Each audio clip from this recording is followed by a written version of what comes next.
Hello बच्चों, good morning. I you fine? I think you are also fine.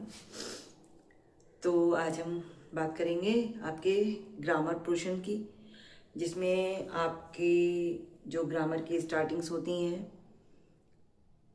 जो question paper रहता है उसमें आपका जो क्वेश्चन नंबरिंग है उसके अकॉर्डिंग आप सेंटेंसेस देख लीजिएगा, जैसे कि आपको रीड कराए गए होंगे। और एक्टिव पैसिव हैं, उसमें भी थोड़ा सा ग्रामेटिकली बहुत सारी चीज़ें ऐसी होती हैं माइनर सी, ठीक है, जो कि जैसे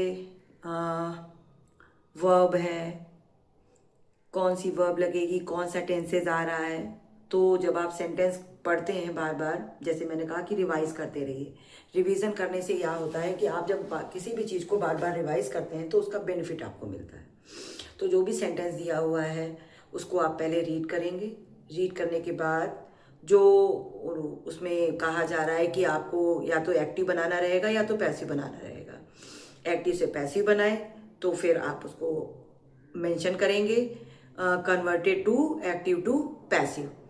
फिर इसके बाद मान लीजिए इनकरेक्ट सेंटेंस है, उसको आपको करेक्ट करके लिखना रहता है, या रीअरेंज है, अरेंज करके सेंटेंस करने हैं आपको, तो आपको उसको उसके अकॉर्डिंग करना रहेगा। फिर इसके साथ ही उसमें स्पेलिंग करेक्ट करने के लिए रहती है, वन वर्ड्स आते हैं, ये सब आपको रिवाइज कर लेना है। एंटोनिम्स हैं, सिनोनिम्स हैं। फिर आपका ट्रांसलेशन आता है, ट्रांसलेट इनटू इंग्लिश। तो हिंदी का पैसेज लिखा रहेगा, पैसेज उतारने की आपको कोई ज़रूरत नहीं है। उस पैसेज का फर्स्ट एंड लास्ट वर्ड आप मेंशन कर देंगे, उसके बाद आप उसकी जो है ट्रांसलेशन बना देंगे। फिर आते हैं बारी अनसीन पैसेज की आपकी।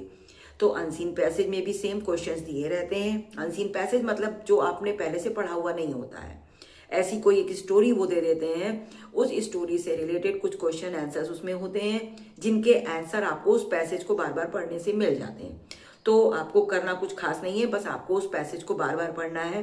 बेसिकली ज़्यादातर उसमें या तो टाइटल पूछते हैं और उसका एम है आएगा, या किसी प्रॉब्लमेटिक उस पर पैसेज दिया हुआ है तो उसमें से कोई कौन सी प्रॉब्लम आ रही है वो आपको उसमें से पढ़ने पर आप बार बार पढ़ोगे तो आपको क्लियर हो जाती है, ठीक है। या कुछ वर्ड्स दे देंगे कि इनकी मीनिंग्स बताइए आप, तो भी वो पैसेज आप जब पढ़ते हैं तो उसके अकॉर्डिंग आपको उसकी मीनिंग क्लियर होने लगती है, तो आप उसकी मीनिंग भी बता सकते हो।